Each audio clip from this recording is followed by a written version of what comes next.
दिल ही जाने 14वां एपिसोड। रणवीर हंसने लगता है और पारस भी खुश हो जाता है। रणवीर पारस को छुड़वाता है और फिर एक जोर से थप्पड़ मार देता है। नालायक, क्या पड़ी थी तुझको उस जानवी के पीछे गया? इन लोगों ने पकड़ लिया था तुझे। वो तो मैंने पहले से ही अपने कुछ बंदों को बाहर नजर रखने के लिए बोला था, नहीं तो अभी तक हम दोनों गए थे। सॉरी डैड, पर अब इन लोगों को मैं नहीं छोड़ूंगा। इसे मारकर अब जानवी भी मेरी हो जाएगी। अर्नव गुस्से से चिल्लाया, मेरी बीवी को तो छू भी नहीं पाएगा। पारस हैरानी से बोला, तेरी बीवी? तू अर्नव है?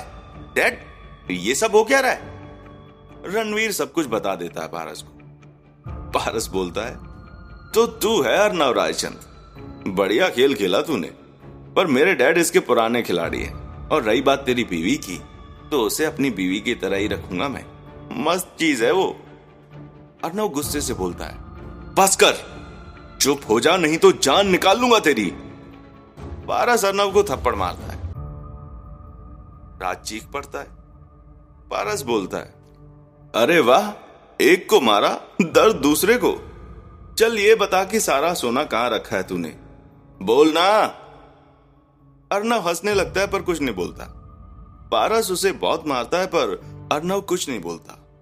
राज और राजीव दोनों बहुत दुखी थे और चिल्ला रहे थे। रणवीर ने उन दोनों को भी मारना शुरू कर दिया। कबीर बेबस सा खड़ा देख रहा था।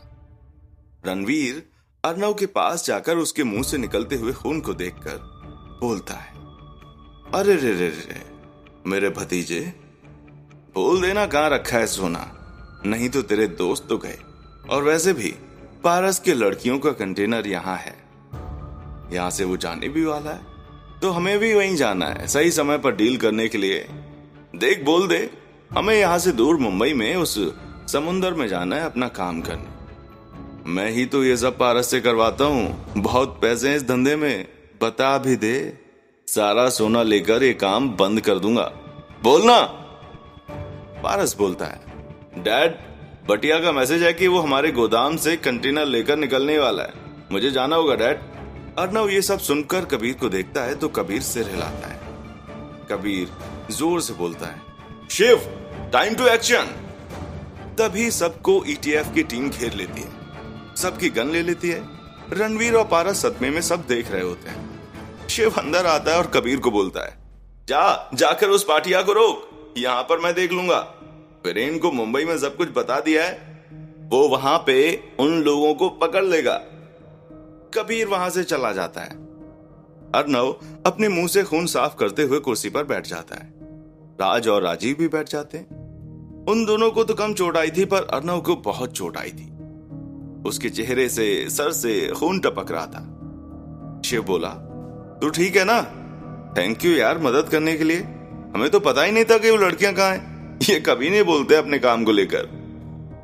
अर्नव ने कहा, बस यार, थैंक यू की कोई बात नहीं। अर्नव ने शिव को देखा तो शिव ने उसे गन पकड़ा दी, जो उन गुंडों में से किसी एक की थी।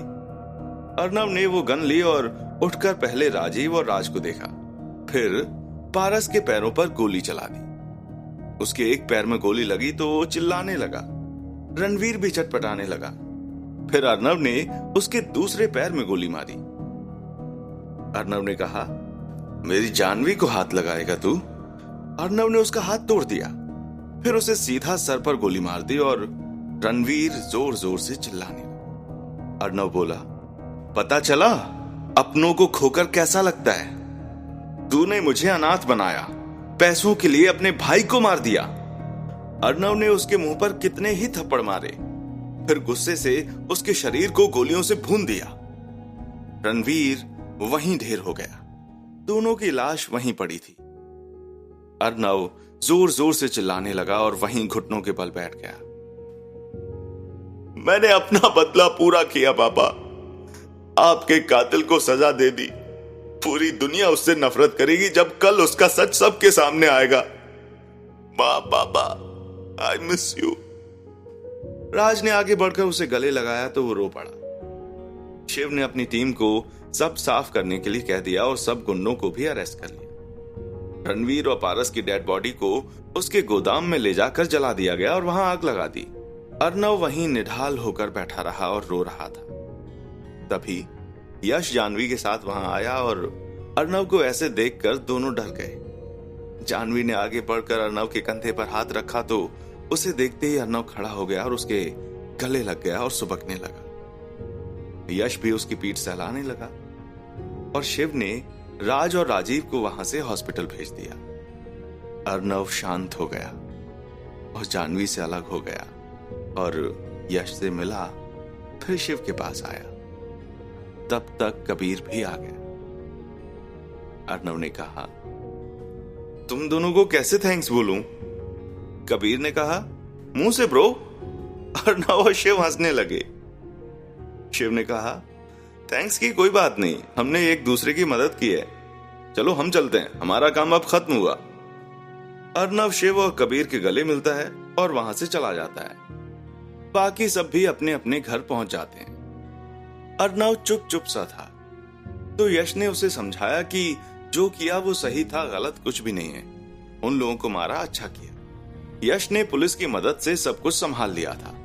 अगले दिन सब जगह खबर यही थी कि रणवीर रायचंद अपने बेटे के साथ मिलकर ड्रग्स, वेपन्स, विमेन एस्कॉर्टिंग का काम करते थे और कल पुलिस को खबर मिल गई तो उन्हें अरेस्ट करने के लिए गए। तो बदनामी के डर से उन्होंने वहीं गोदाम में आग लगाकर सुसाइड कर ली। ये भी बताया कि अर्नव ने राज बन के पुलिस की मदद की। सबको असली अर्नव का पता चल गया था। अर्नव कुछ महीने आगरा में ही रुका, परम के साथ काम करवा रहा था और साथ साथ अपनी और जानवी की शादी की तैयारी भी कर रहा था। और वो दिन भी आ ही गया जब दोनों की शादी थी। जानवी ने हल्के गुलाबी रंग का शादी का जोड़ा पहना था और गोल्डन रंग की ज्वेलरी, हाथों में लाल चूड़ा, नाक में नथ, माथे पर छोटी सी बिंदी। चेहरे पर ज्यादा मेकअप नहीं था पर अर्नव के प्यार का नूर था। अर्नव ने क्रीम रंग की शेरवानी पहनी थी और माथे पर लाल रंग का टीका लगाया हुआ था। दोनों एक दूसरे के साथ बहुत प्यारे लग रहे थे। पूरे देश विदेश से बहुत सारे लोग आए थे। परम भी आया था और उसके साथ एक लड़की भी थी जिससे उसकी शादी होनी थी। जानवी और अर्नव दोनों परम को देखकर खुश हुए। राजीव और रिया ने 2 महीने पहले शादी कर ली थी और हमारा राज अपनी सिमरन ढूंढ रहा था। अर्नव ने जानवी के साथ गृह प्रवेश किया। दोनों शादी की रस्में करके थक गए थे और फिर जानवी को रिया उसके कमरे में ले गई जो कि पूरा गुलाब की पंखड़ियों से भरा हुआ था। रिया जानवी को बहुत तंग कर रही थी पर जानवी बहुत खुश थी। आज उसका सपना पूरा हुआ था। सबके सामने अर्नव के साथ 7 फेरे लिए थे उसने। रिया चली गई और कुछ देर बाद अर्नव कमरे में आया तो देखा कि जानवी वहीं बैठी सो गई थी। अर्नव ने उसके गहने निकाल दिए और बाल धीरे से खोल दिए। फिर उसके सर पर हाथ फेरने लगा और प्यार से देखने लगा। जानवी आज बहुत सुकून से सो रही थी तो अर्नव कपड़े बदल कर आया और उसे बाहों में भरकर सो गया। दोनों सुबह एक साथ उठे। अर्नव ने जानवी के गालों पर किस किया। अर्नव ने कहा, कल रात तो तुम सो गई, हमारी सुहाग रात थी जान। मैं थक गई थी और वैसे भी हमारी सुहाग रात तो हो चुकी है पतिदेव। हाँ तो शादी 2 बार हुई है ना, तो सुहाग रात भी 2 ही होनी चाहिए। चलिए उठिए भी, आज पहली रसोई है मेरी शादी के बाद। जानवी अर्नव को धक्का देकर नहाने चली गई। फिर तैयार होकर आई तो अर्नव उसे देखता ही रह गया। गहरे नीले रंग की साड़ी डाली थी उसने, लाल रंग के बॉर्डर के साथ, और लाल रंग का डीप नेक ब्लाउज भी पहना था। बाल गीले थे तो खुले थे। गले में मंगलसूत्र, हाथों में मेहंदी, लाल चूड़ा, चेहरे पर कोई मेकअप नहीं था। अर्नव ने जानवी को गले लगाया और फिर उसकी मांग भर दी। जानवी ने मूंग दाल का हलवा बनाया था और सबने बहुत तारीफ की थी। यश दादू के साथ वापस आ गया। जानवी बहुत रोई थी उस दिन। अर्नव ने बहुत मुश्किल से उसे संभाला। फिर दोनों मालदीव्स में हनीमून के लिए चले गए। जानवी बहुत खुश थी। 2 हफ्ते बाद दोनों वापस लौटे। जानवी ने ऋषभ की लॉ फर्म संभाल ली थी और अर्नव अपने बिजनेस में लग गया था। परम उसका अच्छा दोस्त बन गया था। 4 महीने बाद जानवी प्रेग्नेंट हो गई थी। अर्नव ने तो छुट्टी भी ले ली थी काम से और उसके साथ ही रह रहा था। और इसी बीच राज की भी शादी हो गई थी उसके पसंद की लड़की से, पर उसका नाम सेजल था ना कि सिमरन। अर्नव को बेटी हुई थी। जब पहली बार उसे उठाया तो वो रो पड़ा। उसकी बेटी की आंखें उस पर ही थीं और मुस्कान जानवी पर गई थी। जानवी उसे कुछ दिनों में घर लेकर आ गई और अर्नव ने उसका नाम रखा ख्वाहिश। अर्नव भी जानवी के साथ अपनी बेटी को संभालता और दोनों अपना अपना काम भी करते। जानवी देश की जानी मानी वकील बन गई थी।